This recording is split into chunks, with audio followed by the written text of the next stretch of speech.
this time I'm sitting in a 2017 Subaru WRX STi. Now the little beep that you heard was the rev limiter. This car is not completely brand new anymore, but the owner put that in just to give him a reminder not to get on it too much in that earlier period, and he just never took it off.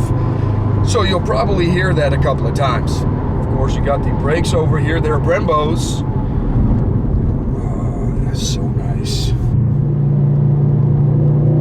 Turns in so nice too.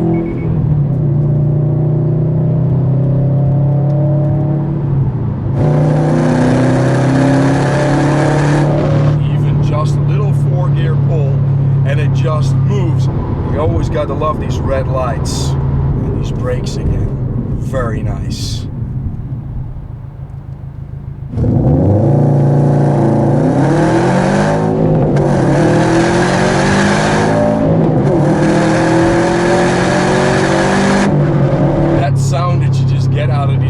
Motors with the proper headers on it, it's just perfect.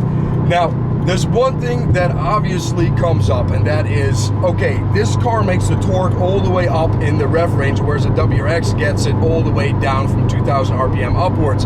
So does that make the WRX a better daily driver? Yes, you just can't get around that. Another thing, the suspension, of course, in this car is better, but you also feel that. So the WRX again probably takes the daily driver crown there, but there's just something raw about this car. The WRX just did not give me that feel at all. And again, you have the sound of that exhaust. Can't get around that.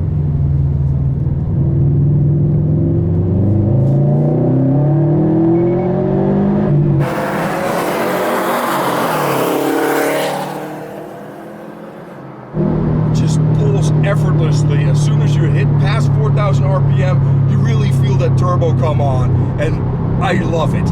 Now, another thing that is something of a downer on the STi is the power level. So this engine is a 2.5 liter boxer engine, but the power level has been virtually unchanged since 2004. It just makes over 300 horsepower, 305 to be exact, and the torque comes in at 290. Let's see, the revs at our regular 60 just under 2,500 RPM. Now I think that is kind of high. That's higher than the WRX, so again, the daily driver status, the WRX is gonna get that as well. But you don't buy these cars for their gas mileage or their RPM at cruising. If you have long distances to drive, there are way better options out there for that.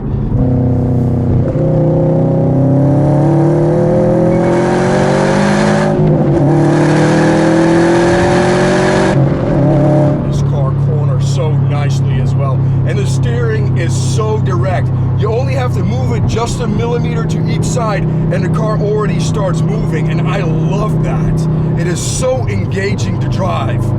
Now another thing that this car does have is limited slip differentials, both front and back.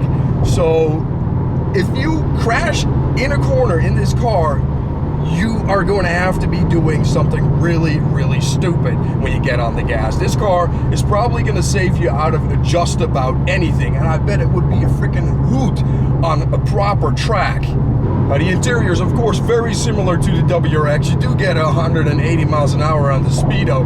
It won't quite make it there, but it'll put you past 150 miles an hour if you have the room to do it. Now another thing that I absolutely love about this car are the seats. Now you can get complete leather seats in this car if you go for the upper spec, but I like Alcantara because it keeps you in your seat. Leather, you kind of start moving around. Now you have these huge bolsters, so that's not going to be much of a problem, but with Alcantara it really stuck, sit in your seat, and that is perfect to me.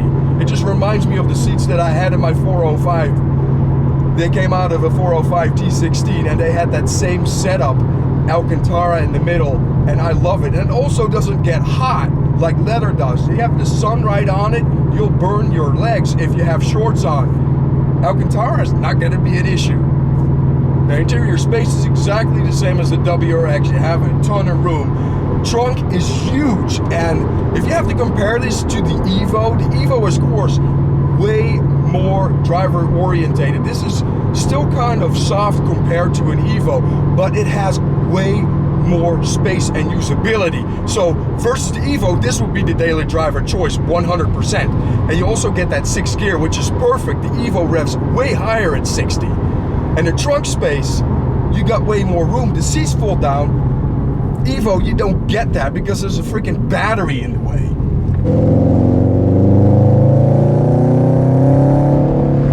Man, I just love this car. I love it so, so much. I love the WRX, but this one is just that much higher on the list.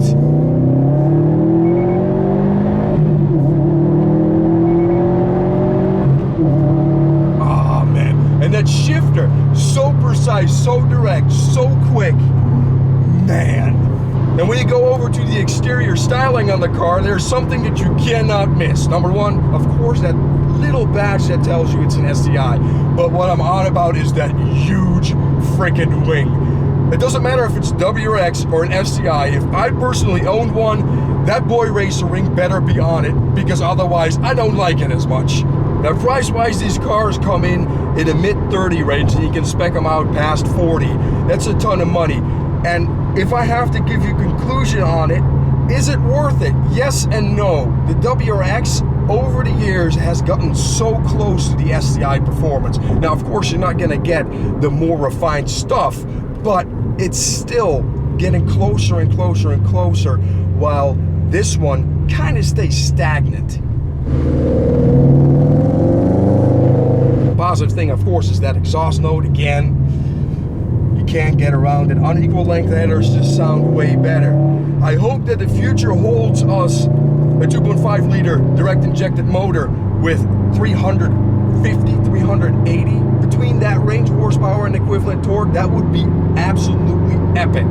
Oh man, we gotta do this with this Nameless exhaust and the proper sound. We gotta do this. Let's go back in first gear.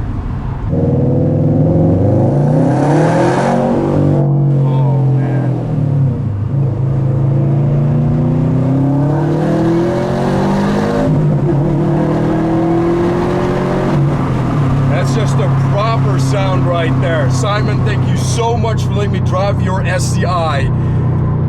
You know, the WRX, I love it, but the STi is just a little bit better in my regard when it comes down to drive orientated. And if I had a choice between two, I would pick this one. I hope you enjoyed this review. I know I had a ton of fun, and an exhaust note. Perfect. It's such a nice car. I can definitely see why you fell in love with it. It's just so much more raw than the WRX. The WRX it seems like a little purring baby kitten, and this is like the tiger. Yeah.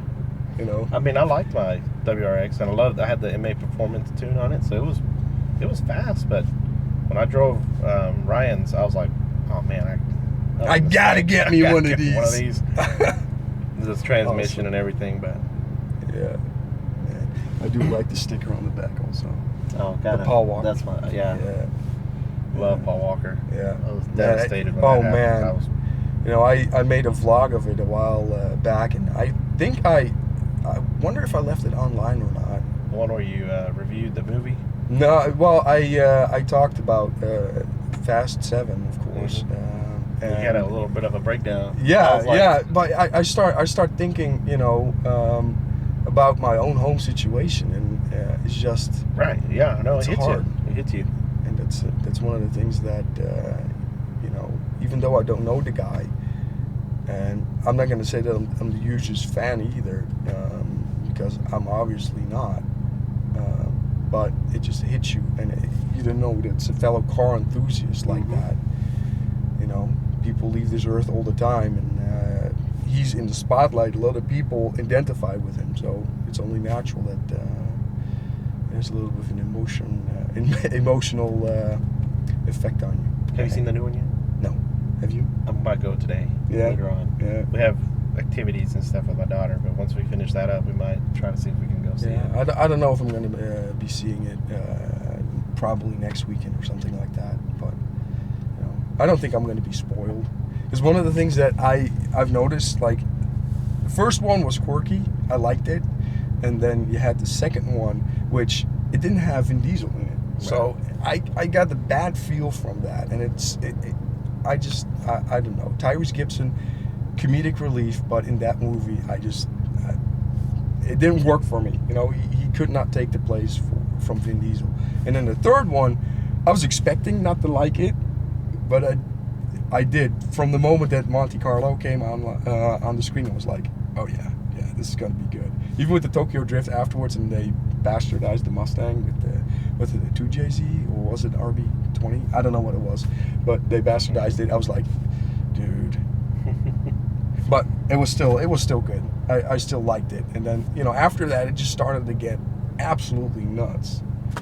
Still like them, but I wish they would just kind of take that step back to that illegal street racing scene that kind of, you know, captured all our hearts. But I don't know. I bet if they do that, then people are going to be like, oh, where's all the action and all the other stuff, all the ridiculousness?